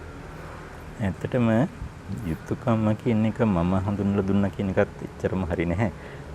මේ මතුගමට අයිති ලසන්ත කියන මට පසු කාලීන මට වඩා ලාභාල මිතුරා තමයි ඒ සඳහා මුල් වෙන්නේ. අවංකවම කිව්වොත් CWW කන්නංගර මධ්‍ය විද්‍යාලය ඉගෙනගෙන ඔහු කොළඹ විශ්වවිද්‍යාලයේ ගණිත විශේෂ උපාධිය හදාලා තින්නේ. ඒක මම පස්සේ කාලෙක දැනගන්නේ. ඉතින් ඔහුයි තව කැලුම් කියලා ඉතාම නිර්මල හදවතක් තියෙන චරිතයක් ඉන්නවා. මේ විශාල සතුටක් වෙන තරුණයෝ ඉන්නවා කියන එක. උන් දෙන්න ඇවිල්ලා මට කිව්වා අර දැන් අර රට පරාජයටපත් වෙලා මහින්ද මහත්තයා පෙරදිලා. ඒතකොට මම රූපවාහිනිය වල තනියම සටනක් කරනවා. මහින්ද මහත්තයා වෙනුවෙන් ඉතින් මහින්ද මහත්තයා වෙනුවෙන්ම නෙවෙයි ජාතිකත්වය වෙනුවෙන් ඒ සටන කරේ. ඒ වල අපි දැක්කේ විජාතික කුමන්ත්‍රණයක් හැටියට. ඒ නිසා ඒ සටන කරේ. එතකොට මේ ලසන්තයි කැලුමේ ඇවිල්ලා මට කිව්වා ගෙන්දුවා මේ අපේ මෙහෙම යුතුයකම සංවාදකවේ කියලා වෙබ් අඩවියක් තියෙනවා. අපිට ඕනේ මේක ටිකක් පුරුල් කරන්න මේක ජනතාව සහභාගී වෙන මොකක් හරි සංවිධානයක් බවට ගන්න ගෙන්දුවා ඊට නායකත්වය දෙන්න කියලා. ඊට පස්සේ ඒ සාකච්ඡාවට මම ඒ පාර ආරාධනා කරාම ඉතින් අනුපමගේ විශ්වවිද්‍යාල මිතුරෙක් නේ. අනුපස්කෝ.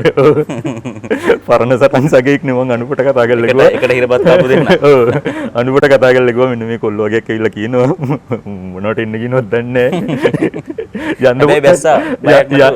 යන්න පොඩ්ඩක් ගිහිල්ලා කතා කරලා බලන්න කියලා. ඉතින් ඒ සාකච්ඡාවේ තමයි අපි පටන් ගත්ත යුතුයකම සංවාදකවේ හැටියට යුතුයකම සංවාදකවේ නිර්මාණය කරන්නත් එහි පළවෙනි මෙදිහත් වීම හැටියට රනිල් මෛත්‍රී වෙනස් සැපද කියන සම්මන්ත්‍රණ මාලාව තියන්නත් අපි තින්නේ කරලා එදත් ඇත්තටම මේ ජයගී ගායන මොහොතේ දිනලා මාසයයි නැත්තම් දෙකයි මේ 2015 මෛත්‍රීපාල සිරිසේන මහතා ජනාධිපති වෙලා මාසයයි නැත්තම් දෙකයි අපි ඔය තීන්දුව ගන්නකොට මම කිව්වේ ඒකයි ඒ වෙලාවේ ඉතින් හැමෝම පොත් ලියමින් හිටපු කාලේ මේ මහා විප්ලවයක් කරා මහා ප්‍රජාතන්ත්‍රවාදී ජයග්‍රහණයක් ආදී වශයෙන් මේ මොහොතේ තමයි අපි මේ ප්‍රශ්නේ රට ඉස්සරහට ඇවිල්ලා ඇහුවේ. ඉතින් ඒකත් ඇත්තටම මගේ අර ඇත්තට එක පැත්තකින් මේ යුතුයකම කියලා කියන්නේ දේශපාලනයට කඩේ යන සංවිධානයක් නෙමෙයිද? දැන් ඔය බොදු බල සේනා සංවිධානය එක ජාතියක් ආගමක් මුල් කරගෙනනේ ක්‍රියාත්මක වෙන්නේ.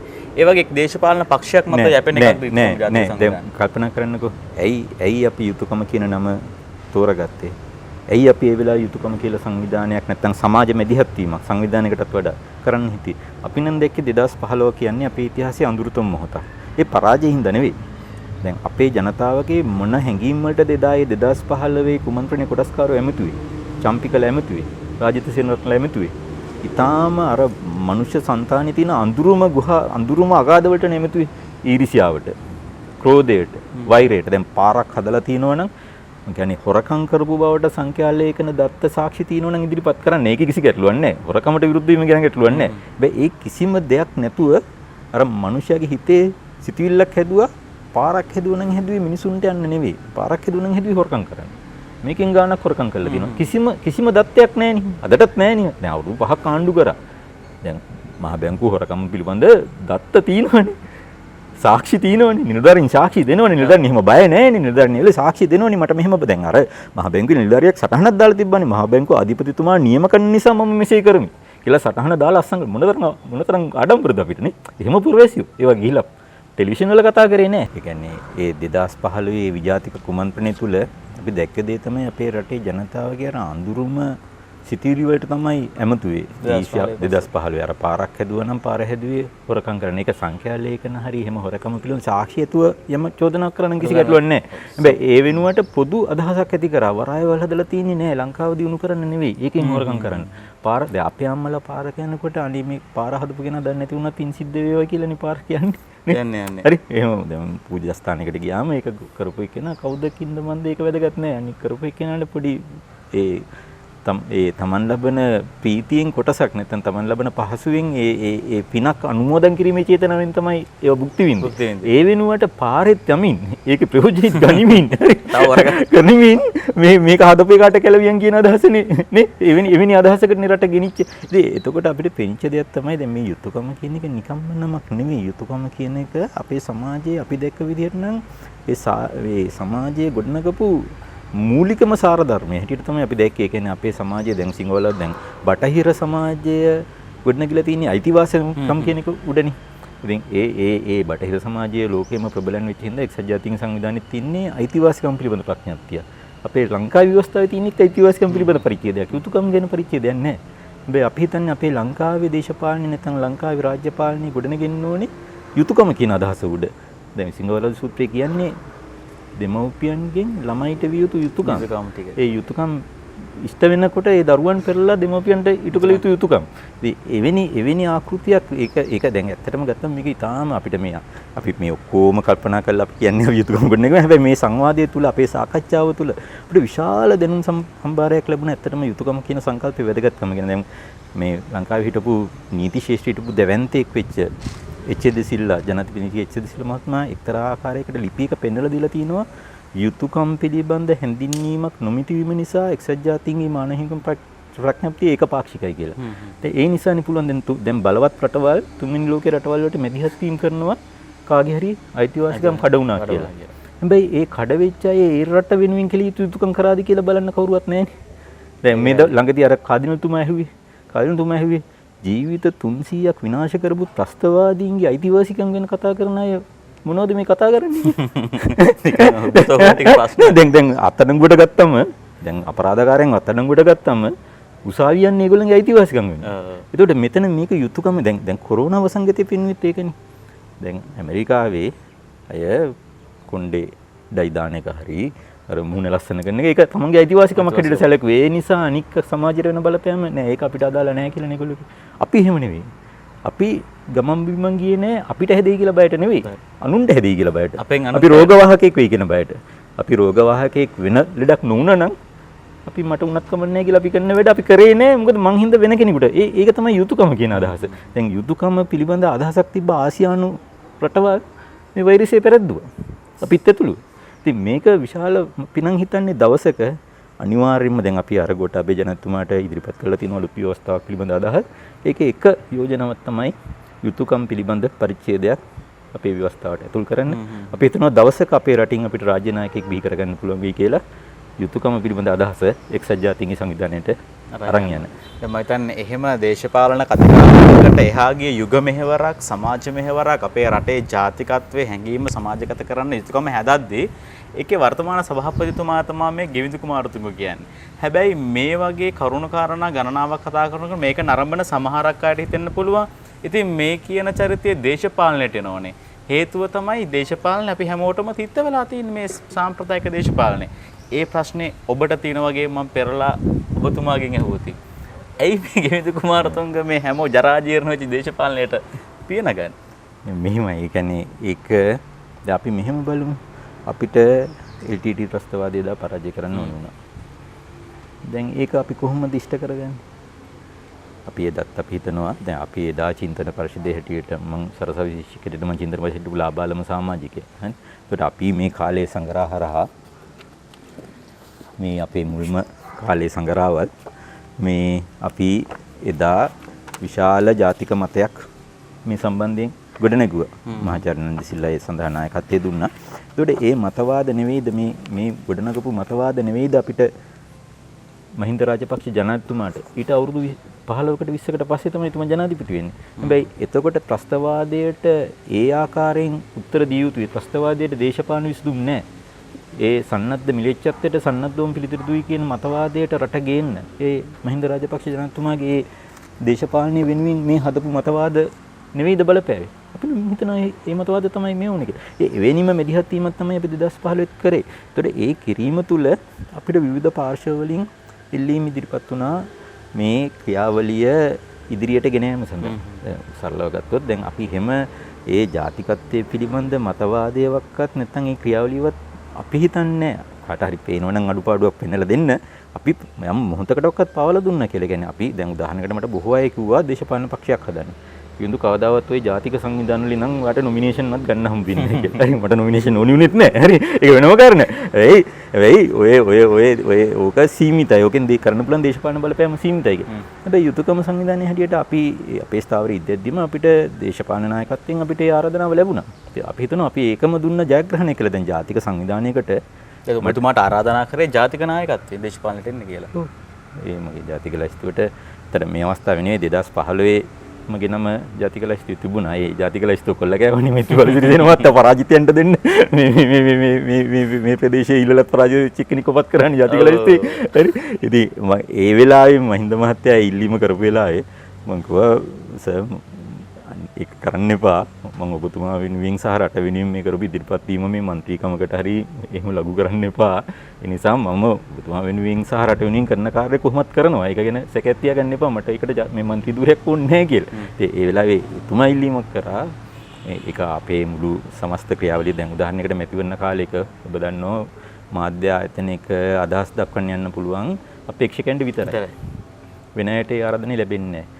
ඉතින් ඒක අපිට මේ දේශපාලන නායකත්වයෙන් පෙන්නලා මම මේ වෙලාවේ දරන මතය මම මාධ්‍යවල කරන කටයුතු වල වැදගත්කම ගැන කියලා මගෙන් ඉල්ලීමක් කරා උදව්වක් හැටියට ඔබේ නම යොදන්න ඉඩ දෙන්න කියලා. නිසා මම ඉල්ලුවේ නෑ මේ. හැබැයි දැන් මේ අවස්ථාවේදී නම් අපි අපේ ජාතික සංවිධායකට මේ කළුතරින් මෙතෙන් ඉදිරිපත් වෙලා ඉන්න අනුප්‍රස් වලට අපි කිව්වා දෙන්න කියලා. අපි ඒක යුතුයකම හැටියට ඉල්ලුවා. අපිට ඕනකම තියෙනවා දැන් දෙකක්නේ. එකක් තමයි දැන් අපි එක ජයක් ලැබලා තියෙනවා. කියන්නේ දේශපාලන පක්ෂයක් හදන්න නැතුව අපි දේශපාලනයට අති දැවෙන්ත බලපෑමක් කිරීමේ හැකියාව අපි පෙන්වලා තියෙනවා ජාතික සංවිධානයක් හැටියටම කරන්න පුළුවන් කියලා. සහ දැන් නාම යෝජනා ගැනීම දක්වා අපි මේ ජයග්‍රහණ ජාතික ව්‍යාපාරයට අත් කරලා දීලා තියෙනවා. මේක අතීතයේ සිද්ධ වුණේ නැහැ. අපි හිතනවා මේක ජාතික ව්‍යාපාරයට අනාගතයේ ඉස්තා විශාල ජයග්‍රහණයක් අපි ලබා දුන්න කියලා. දෙවෙනි එක තමයි මේ ක්‍රියාවලිය තුලත් අපිට පේනවා දැන් උදාහරණයකට ගත්තොත් අපි LTT ත්‍රස්තවාදයේ පරාජය කළා. හැබැයි ඒ මිලේච්ඡ ත්‍රස්තවාදයේ භාවිතා කරලා අපේ ව්‍යවස්ථාවට ඇතුළත් කරලා තියෙන බෙදුම්වාදී අංගෝපාංග අද වෙනකන් නිවැරදි කරන්න බැරිලා තියෙනවා. ඒ සඳහා මම හිතනවා දැන් අපි උත්සින එහෙම අනාගතයේ දේවල් කියන්න බලමු අපි. අපේ අතීත ක්‍රියාමාර්ග තුල නෑ දැන් මේ අවස්ථාවේදී උනත් දැන් ඔබ ගත්තොත් එහෙම මේ මැතිවරණ ව්‍යාපාරය ආරම්භ කරනකොට ඒ 13 වෙනි සංශෝධනය දැන් 13 වෙනි සංශෝධනය මීට අවුරුදු 30කට ඉස්සෙල්ලා ඉන්දු ලංකා ගිවිසුමේ ඉන්දියාවේ අති දැවැන්ත මෙදිහත් වීම බලපෑම උඩ අපි දකින්න කරන රටපාවදීමේ ගිවිසුම. ඒතර ඒ තුලදී මේ 13 වෙනි ව්‍යවස්ථා සංශෝධනය එන්නේ පළාත් සභාවට මේ ආකාරයට විවිධාකාර වූ බලතල දෙන්නේ. මේක නිවැරදි දැන් අපි LTT පරාජය කරපු දවසේ මේක නිවැරදි කළ යුතුව තිබුණා. කෙරුන්නේ විවිධ විජාතික බලපෑම් නිසා. ඒතර අපි දේශපාලන නායකත්වයෙන් මේ මහින්ද ජනාධිපතිතුමා සම්බන්ධයෙන් අපි කරපු මේ උත්සවයේදී මහින්ද මෙහෙවර කූට ප්‍රාප්ති කරා කියලා. මොකද අපි එතුමගේ අවුරුදු 50 වීම වෙනුවෙන් මේ යුතුයකමින් මේ උළෙල සංවිධානය කරේ. අපි එතුමගේ ජයග්‍රහණ ගැන කතා කළා. අපි එතුමගෙන් ප්‍රසිද්ධිය ඉල්ලුවේ. ගෙදර ගිහිල්ලා එහෙම නෙවෙයි ඉල්ලුවේ. ප්‍රසිද්ධිය. හරි නායක හඳුරු මහානායක හඳුරු ඉදිරිපිට. රටේ විද්වතුන් වෘත්තිකයන් ඉදිරිපිට අපි ඉල්ලුවා ඔබතුමා මේ ලබා දුන්න ජයග්‍රහණ සැබෑ ජයග්‍රහණ වෙන්න නම් ඒක යුග යුග පවතින සමාජ සම්මුතියක් බවට පත් කරන්න කියලා. කෙටියෙන් සරලව කියනවා නම් 13 වෙනි සංශෝධනයේ තියෙන බෙදුම්වාදී අංග ඉවත් කළා නිවැරදි ව්‍යවස්ථාවක් රටට ලබා දෙන්න කියලා රටේ ඒකීය රාජ්‍ය ශක්තිමත් වෙනවා. ඉතින් අපි හිතන්නේ දැන් එතකොටත් මට තියෙනවනේ දැන් එතුමා ඒකට මම ඒ ඉල්ලීම කරනකොට මට විශ්වාසයක් තිබුණා එතුමා තුල මම දකින්න දෙන්න එතුමා ජාතික නායකයෙක් එතුමා එකඟ වෙයි කියලා. හැබැයි එහෙම කලින් කතා කළවත් ඉල්ලීමක් කළවත් මේක නිසා මගේ മന്ത്രി ධූරේ කැපෙයිද කියලාවත් ඒව අපිට අදාළ නැහැ. අපි ඉල්ලුවා. අපි හිතනවා අපි මේ දේශපාලන මේ මැතිවරණයට වැදගත් තේමාවල් රාශියක් යුතුයකම් හැටියට ඇතුල් කරලා තියෙනවා කියලා. දැන් අපි දන්නවා දැන් වෙනකොට ශ්‍රී ලංකා පුජ්‍යන පෙරමුණ 3 ජනවාරි කිල්ලනවා මේ ව්‍යවස්ථාව නිවැරදි කිරීම සඳහා 19 වගේම 13. ඒ සම්බන්ධයෙන් මහින්ද රාජපක්ෂ අගමැතිතුමා ප්‍රසිද්ධ ප්‍රතිඥාවක් දීලා තිනවා මට 3 ලැබුණොත් 13 නිවැරදි කරනවා 19 නිවැරදි කරනවා කියලා. බැසිල් රෝහණ රාජපක්ෂ මහතා ශ්‍රී ලංකා පුජ්‍යන පෙරමුණේ නිර්මාතෘවරයා ඔහු වෙනම මාධ්‍ය සාකච්ඡාවක් පවත්වලා කියලා තිනවා 3 ලැබුණොත් මේ නිවැරදි කිරීම අනිවාර්යෙන් කරනවා කියලා. ඒ 3 නොලැබුණත් අපි හිතනවා. දැන් 3ම ලැබෙන්න ඕනේ නැහැ නම් 3 අපි ඉල්ලනවා. හැබැයි අපි අනිවාර්යයෙන්ම මේ 13 නිවැරදි කිරීමේ 19 නිවැරදි කිරීමේ යෝජනා පාර්ලිමේන්තුවට ගෙනාවම අපි හිතනවා ජනතා විමුක්ති පෙරමුණ මම දන්නේ නැහැ ඒගොල්ලන්ගේ නායකත්වය මොනව කරේද කියලා. හැබැයි 60000ක් ජනතා විමුක්ති පෙරමුණත් එක්ක කටයුතු කරපු තරුණෝ ජීවිත පූජා කළේ මේ ඉන්දු ලංකාවේ විශ්මින් කරිච්ච පාවදීමට එරෙහිව. අවුරුදු 30ක් අපි හිතනවා මේක ශ්‍රේෂ්ඨ වැඩක් කියලා. අවුරුදු 30කට පස්සෙත් එන ලෝකේ වෙනත් රටවල් වෙනත් ජාතීන් එහෙම ඉන්නවද දැන් අපි අවුරුදු 30ක් මේ අරගලේ කරලා අපි තාම සතුටින් ආඩම්බරෙන් මේ ක්‍රියාමාර්ගය ඉස්සරහට ගෙනියන්නේ. ඒ සියලු ඒ දීවිච පුදා කරපු සියලු සහෝදරවරුන්ට අපිට යුක්ති ඉෂ්ට කරන්න පුළුවන් වෙනවා මේ නිවැරදි කිරීම කළොත් එහෙම. අපතේ ගිය ජීවිත බවට පත් වෙන්නේ නැහැ එහෙමනම්. එහෙමනම් අපේ සරසවි සරණස්කේ ඔක්කොම ඒ උන් රට වෙනුවෙන් උන්ගේ ජීවිත පූජා කළා. ඒ ජීවිත වලට උත්තමාචාරයක් අපිට පුදන්න පුළුවන් වෙනවා මේක නිවැරදි කරොත්. අපි හිතනවා ජනතා විමුක්ති පෙරමුණේ සමාජිකත්වයෙන් නම් අපිට 100%ක් විශ්වාසය අපිත් එක්ක අත්වල බඳ ගන්නවා කියලා. මේ තානාපති කාර්යාලයට කඩ යන නායකයෝ අපි උන්ටත් කියනවා හිතලා බලන්න දෙපාරක්.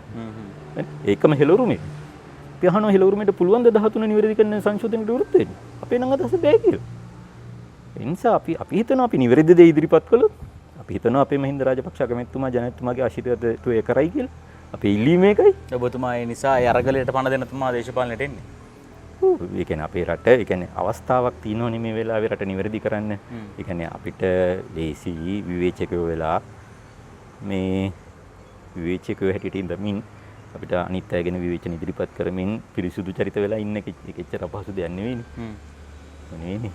රට ගැමණු කුමාරයාගෙන් නම් තියෙන ආදර්ශය අවසාන වශයෙන් රට වෙනුවෙන් ඉදිරිපත් වීමනේ. රට වෙනුවෙන් ඉදිරිපත් කළා නිවැරදි කිරීමේ මෙදිහත් වීමනේ. ගැමණු කුමාරයාගෙත් එහෙමයි, කැපිටිපල් නිලමේතුමාගෙත් එහෙමයි. ඉතින් ඒ ආදර්ශය තියෙනවා. ඉතින් අපිට විශාල වාසනාවක් තියෙනවා. කියන්නේ දැන් මට උපතින්ම කුමාරතුංග ගුණදාස මහතාගේ ආభాෂය ලැබිලා තියෙනවා. ඊට පස්සේ ගුණදාස අමරසේකර කියන මහා ප්‍රඥෙක්ගේ ඊට පස්සේ මහාචාර්ය නන්දිසිල්ලගේ. ඉතින් මේ සීළු අයගේ දැනුම කැටි කරගෙන දෙයනේ මේක අපි මහ පොළොවේ යථාර්ථයක් කරන්න එපා. ඒක පොත්වල විතරක් තිබිලා වැඩක් නැහැ. දැන් මේ අදහස් එක සරලව පැහැදිලි කාරණාව තමයි සාම්ප්‍රදායික දේශපාලනේ බැහැරව ගිහිල්ලා කොමිස් මුදල ගහන්න පර්මිට් එකක් බලාපොරොත්තු වෙන්න තවත් තාන්න මාන්න නම්බුනාම බලාපොරොත්තු වෙන තොරව ඇත්තටම රටදය ගැන හිතන නිසා තමයි මේ ගෙවින්ද කුමාරතුංග චරිතයේ දේශපාලන කරලට එන්නේ. ඒ පිළිබඳව අදහසක් ඇති මම ඔබටම ආරාධනා කරන එකතු කරන්න. අවසාන වශයෙන් මම අහනවා මොකද්ද ඔබතුමාට මේ රටේ සිංහල ජාතිය අපි පොදුවේ ගත්තොත් ශ්‍රී ලාංකිකයෝ වෙනුවෙන් මොකක්ද අවසාන වශයෙන් ඔබතුමාට කියන්න තියෙන්නේ? නෑ මං හිතන්නේ නම් ඇත්තටම අපිට ශ්‍රේෂ්ඨ අතීතයක් තියෙනවා, ශ්‍රේෂ්ඨ උරුමයක් තියෙනවා. අපේ සભ્યත්වයේ ගත්තොත් එහෙම ඒ මුළු ලෝකෙටම යමක් එකතු කරන්න පුළුවන් සભ્યත්වයක උරුමකාරයෝ අපි. ඉතින් එහෙම ආයේ හැරලා බැලුවම අවුරුදු 2500ද එවැනි ඉතිහාසයක් තියෙන ජීවමාන සભ્યත්වයන් ලෝකේ තියෙන එකයි නැත්නම් දෙකයි. චීනෙට එහෙම සભ્યත්ව උරුමයක් තියෙනවා. හැබැයි චීනයේ එක රැක්කේ අර චීන මහා ප්‍රාකාරය හදලා එහෙම තමයි බේරගත්තේ. අපිට එක පැත්තකින් දූපතක් වීම අනිත් පැත්තෙන් අර පරපුරෙන් පරපුර කියන්නේ අපි මහා වංශය නිකන් නෙවෙයි ලියලා තියෙන්නේ. මේ මහා වංශය ලියලා තූප වංශය ලියලා පරපුරෙන් පරපුර මේ අධ්‍යාත්මය දීලා හරි ඒක කවලා පොවලා එම අවුරුදු 10 ගණන් මේක රැකලා තියෙන්නේ නිකම්ම රැකුන්නේ හරි එහෙම උන්නේ නැහැ. ඒ කියන්නේ පෙර දිගින් සතුරු ආව අපර දිගින් සතුරු ආව පෘතුගීසින් මේ කරන්න පුළුවන් සියල්ල කරා මේ රටේ මේ අධ්‍යාත්මය මරන්න. හරි ඒත් මේක තාමත් කොහොම හරි ඒ අපේ මුතුන් මිත්තන්ට පින් සිද්ධ වෙන්න දැන් මේක සරල මේක ගන්නකො දැන් මිසරේ පිරමීඩ තියෙනවා. බෑ අද මිසරේ වැසියන්ට පිරමීඩත් එක්ක මොනම අධ්‍යාත්මික බැඳීමක්වත් නැහැ. අපි එහෙම නෙවෙයි. ඒකයි මම කියන්නේ දැන් ඇමරිකාවට එහෙම ඉතිහාසයක් නැහැ. තාම අවුරුදු 300යි. ඔව් හරි. ලෝකේ බලවතා කියලා කියන්නේ. රෝමෙත් ඒ වගේනේ. බෑ අවුරුදු 500කදී වැටුණා. හරි අර වටේ තිබ්බ මිලෙච්ච ජාතින්ගෙන් ආපු එහෙම මේ දිනු જાතියකින් නෙවෙයි. වටේට ඒගොල්ලොම මිලිච්චෝ කියලා හඳුන්වන බව අයගෙන් ආපු ආක්‍රමණ වලට මුණ දී ගන්න බැරුව රෝමේ වැටුණා. හරි. මිසරේ අර එහෙම. හැබැයි අපිට එහෙමද? රුවන්වැලි මහසෑයට ගියොත් මම හිතන්නේ අද අපි පහනක් පත්තු කරනකොට මීට අවුරුදු 2000කට ඉස්සෙල්ලා ගැමුණු රජතුමා ඒ කාලේ පහනක් පත්තු කරපු අපේ මුතුන්ටන්ගේ ආධ්‍යාත්මික බැඳීමම තමයි. ඒ පැතුමන්ම අපේ හිතේ තියෙනවා. යම් පොඩි වෙනස්කම් තියෙන්න පුළුවන්. හැබැයි අපි ආධ්‍යාත්මිකව මේකත් එක්ක බැඳිලා ඉන්නේ. ඒ පණ තාම තියෙනවා. ඒ ආධ්‍යාත්මය තාම තියෙනවා. ඒ මත අපේ උරුමයේ අනාගතේ ගොඩනග ගන්න ඕනේ. ඒකයි අපේ අදහස. ඒක අමාරුයි. ඒ කියන්නේ බටහිර ලෝකයේ වෙනත් සભ્યත්වයකින් තමයි මේ අද ලෝකයේ පිළිබඳ ආකල්ප දැනුම අධ්‍යාපනයේ සියල්ල නිර්ණය වෙලා තියෙන්නේ. අපේ එක වෙනස්. මේ දෙක අතර අපි කොහොමද අලුතෙන් දැනුම නිර්මාණය කරන්නේ? ඒ දැනුම මත අපි ලෝකේ ගොඩනග ගන්න ඕනේ. ඉතින් අපි දැනුම සෑහෙන කාලයක් යම් ප්‍රමාණයක නිර්මාණය කරලා තියෙන. දැන් ඒ දැනුම අත්හදා බැලිය යුතු කාලය කියලා අපි හිතන්නේ. හරි. අපි අපේ පියවරුන්ට පියවරුන් කියලා මම මෙතෙන් දවස් ගන්න ගුණදාස අමරසේකර වෙනි, මහචරණ සෙල්ල වෙනි, හරි ඩී.අයි. ධර්මසේකර වෙනි. ඊට පස්සේ හාමුදුරුවෝ විතරම් ප්‍රමාණයක් ඉන්නද මඩියේ නායක හාමුදුරුවෝ මොනතරම් දැනුමක් අපේ රටට එකතු කරලා තියෙනවද? ඉතින් මේවා අපි මේ මහ පොළොවේ යථාර්ථයක් කරන්න ඕනේ. දැන් එතෙන්දිත් ඇත්තටම මට ඔබ හිතන්න පුළුවන් මම අවසානයේ දේශපාලනයේ මම බය නැහැ ඒකට. ඒකට මම බය නැහැ. ඒ කියන්නේ මේ හොරෙන් කරන්න ඕනේ එහෙම දේවල් අපි ගාව නැහැ. හරි. දැන් මේ ගෝඨාභය සෞභාග්‍ය දැක්ම තුල අපි නම් හිතන්නේ මේක තුල කතා කරන තරුණයන්ට නිපුණතාවය දීම. අපේ අතීත රාජ්‍ය නිපුණතාව වලින් පිරිච්ච අර වැව්දාගම් හැදුවේ නිපුණතාව වලින් පොහොසත් සමාජයක්. සුද්ධෝ එක නැති කර උන්ට 16 විතරක් හදාගන්න පුළුවන් අධ්‍යාපනයක් අපිට දීලා අපි මේක වෙනස් කරන්න ඕනේ. විනය පිළිබඳ අදහස. විනය පිළිබඳ අදහස. අර කැප්පැටිපල මේක වෙලා තියෙනවා. වෙලා තියෙනවනම් මට කියන්න ඉඩ දෙන්න. කියන්නේ කැප්පැටිපල නිලමෙතුමා එහෙම. දැන් අර උඩරට කැරැල්ල වෙලා තුමට ආරංචි වෙනවා මේ ඇහැල මේ පිළිමතලාවේ නිලමේ අසනීප වෙලා නුවර කලාවියේ නිවසක සැඟ වෙලා බෙහෙත් ගන්නවා මේ ඉන්නවා කියලා. ඊට එතුමා යනවා බලන්න. එතකොට පිටිපස්සෙන් බ්‍රිතාන්‍ය ඔත්තුකාරුව හබාගෙන එනවා. දැන් දෝලාවෙන් යන්නේ අර දෝලාව මිනිස්සු 4 දෙනෙක් කරේ 6 දෙනෙක් අරන් යනකොට වේගෙන් යන්න පුළුවන් මහන්සි නෑ වයින් කළා එහෙම අර දැන් අනුරාධපුරයට යනකොට දැන් අනුරාධපුරේ එලාරසෝන යමුණු මහ රජතුමා ඉදි කරන්නේ අර යුද්ධයෙන් මියගේ සියලු ජනතාවට ස්මාරකයක් හැටියට එතුමාගේ ප්‍රතිවාදී රජතුමාගේ නමින් ඒක නම් කරනවා එලාරසෝන කියලා. එතුමා නියෝගයක් පනවලා තිනවා මෙතනින් යනකොට තූර්ය වාදන නවත්තන්න දෝලාවෙන් බහැලා යන්න කියලා. අනුරාධපුර වල්බිහි වෙලා එලාරසෝන කොහෙද කියලා දන්නේ නැහැ. කැප්පෙටිපොළ නිලමේ පයින් බහැලා පයින් 70ක්ම ගාණක් යනවා. අර නීමේ රකින්න. කවුරුවත් බලාගෙන නැහැ දඬුවම් දෙන්න හෘද සාක්ෂිය. හරි තමන්ගේ උරුමය තමන්ගේ අභිමානය. හරි. එහෙමයි අපේ මුතුන් මිත්තෝ මේ කියන්නේ මේ විනය පිළිබඳ ඒ කියන්නේ අපි කතා කරන ඒ විනය පිළිබඳ කන් දැන් සෞභාග්‍ය පිළිබඳ කාරණේ ගත්තත් මම මේකට ඉතාම ආස මේක එක දැන් සෞභාග්‍ය කියන එක අපි දකින්නේ නම් ඒ දැන් දන්නවනේ අර ඒ ජනාධිපතිතුමන් ප්‍රකාශයටපත් කළා ඇති නැති පරතරය අඩු වෙන සෞභාග්‍යයක් තමයි අපේ පැතුම කියලා. හරි ඒකට තමයි අර දුප්පත්ම පවුල් ලක්ෂයක් තෝරලා රැකියා ලක්ෂයක් දෙන්නේ. ඉතින් මේක මම හිතන්නේ නම් විශිෂ්ට කාරණයක්. ඇත්ත වශයෙන් රටේ හාන්දුරුරු ජාතික නායකයෝ මෙදිහත් වෙලා යථාර්ථයක් කළ යුතු කාරණයක්. මොකද දුප්පත්ම පවුල් ලක්ෂයකට ඒ ලක්ෂයේ තරුණයෙක් හරි තරුණියක් තෝරලා අධ්‍යාපන සුදුසුකම් නොබලා මල්ලිට නංගිට උගන්වනවා. අම්මා තාත්තව බලාගනි. එහෙම පවුල් ලක්ෂයක් රටේ හිනහෙන්න ගත්තොත් අපේ ගම් හිනහෙන එකක් නැද්ද? මේ රට වෙනස් වෙන එකක් නැද්ද? ඒකට ඒ වගේම තමයි දැන් අපි දන්නවා මේකේ එක පරිච්ඡේදයක් තමයි 4 වෙනි පරිච්ඡේදයේ පළදායි පුරවැසියෙක් සතුටින් ජීවත් වෙන පවුලක් කියන එක. සතුට කියන එක දේශපාලන න්‍යාය පත්‍රයක මේ වගේ දේශපාලන මේ මොකද්ද මේකට අපි කියන්නේ මේක ප්‍රතිපත්ති ප්‍රකාශනයක සතුට කියන කාරණේ ඇතුළත් වුණා කියන එක ඒක ජයග්‍රහණයක් නෙවෙයිද? අපි ඒ වෙනින් පෙනී ඉන්න එපාද? දැන් බටහිර ලෝකයේ මිනිඳුන් වල තියෙනවා ඒක පුද්ගල ආදායම තියෙනවා දලදේශීය නිෂ්පාදනය තියෙනවා ආදී විවිධ දේවල් තියෙනවා. හැබැයි අපි අහනවා අපි ලෝකේ අමතක කරමු. අපේ ගෙදරක සතුට නැත්තම් වෙන මොනවා තිබ්බත් වැඩක් තියෙනවා. කිසිම වැඩක් නැහැ. වැඩන්නේ නේ. දරුවන් එක සතුටින් ගෙවන ජීවිතයක්, දෙමව්පියන් එක සතුටින් ගෙවන ජීවිතයක්. මේක නෙවෙයිද අපි හඹා යන්න ඕනේ සිහිනයක් නෙවෙයිද මේ? දැන් මේක දේශපාලන පක්ෂික ප්‍රතිපත්ති ප්‍රකාශනය කියලා අපි මේ හීනේ අතාරින්න ඕනද? මම නම් හිතන්නේ ඕනේ නැහැ කියලා. මම නම් කියන්නේ මුළු රටම මේ හීනේ බදා ගන්න ඕනේ. මේ හීනේ ඇත්තක් මේක අභියෝගයක්. අපි දන්නේ ඇත්තක් කරන්න පුළුවන් නේද කියලා. හරි. හැබැයි ඇත්තක් කිරීම වෙනුවෙන් මෙදිහත් වීම තමයි මම නම් හිතන්නේ රටට ආදරය කරන හැම පුරවැසියෙකුම යුතුයකම. ඒ වෙනුවෙන් අපි ආරාධනා කරනවා. අපි මේ උත්සාහය දරමු. සාමූහිකව දරමු. මව්බිම මේ රටේ පවුල් හැම ගයක්ම හිනහෙන පවුල් කරන්න පුළුවන් නම් සතුටින් ඉන්න පවුල් කරන්න පුළුවන් නම් ඊට වඩා මොනවද? ඊට වඩා මොනවද? ඒ වෙනුවෙන් ඕනේ මඩක් අපිට ප්‍රශ්න නැහැ. ඒක මාරතුංග සූදානම් වෙන්නේ. ඇත්තටම මේ අවසානයේ සියලු කතන්දරත් එක්ක කියන්න තියෙන්නේ නියම જાතියක් විදිහට ආධ්‍යාත්මයේ මුල් බැසගත්තු දැනුම බුද්ධිය වර්ධනය කරන සෞභාග්‍යමත් දේශයකට යන්න මෙන්න ගෙවිඳු කුමාරතුංග මැතිතුමා සූදානම්. ඔබගේ අදහස් සියල්ලක් පහලින් එකතු කරලා මේකට අදහසක් ලයික් කරලා කමෙන්ට් කරලා හැමෝටම බලන්න මේක අපි ආරාධනා කරමු මේ රට යන ගමනට අවශ්‍ය ශක්තිය හැමෝටම ලැබෙන්න කියලා. ආරාධනා කරනවා අලුත් ලෝකයේ අපේ කතා බහට රටේ නම ගිය දැවැන්ත විද්වතෙක් එක්ක මේ අලුත් ලෝකයේ කළ කතා බහට අපස්සම ගත්ත බැලගත් ඔබතුමාට බොහොමත් ස්තුතියි. ආයිබන් කියන ගමන්ම ඇත්තටම අලුත් ලෝකයක් ගැන ඒ අතීත උරුමය මත ගොඩනගෙන අලුත් ලෝකයක් ගැන තමයි අපේ පැතුම. ඒ සඳහා අවස්ථාව දීම ගැන බොහොම පිං. එහෙනම් ඒ ආශිර්වාදයෙන් සියල්ලක්ම කරමින් අපි සමුගන්නම් ඔබටත් අපිටත් රටටත් උතුම් වූ සම්මා සම්බුදු සරණයි.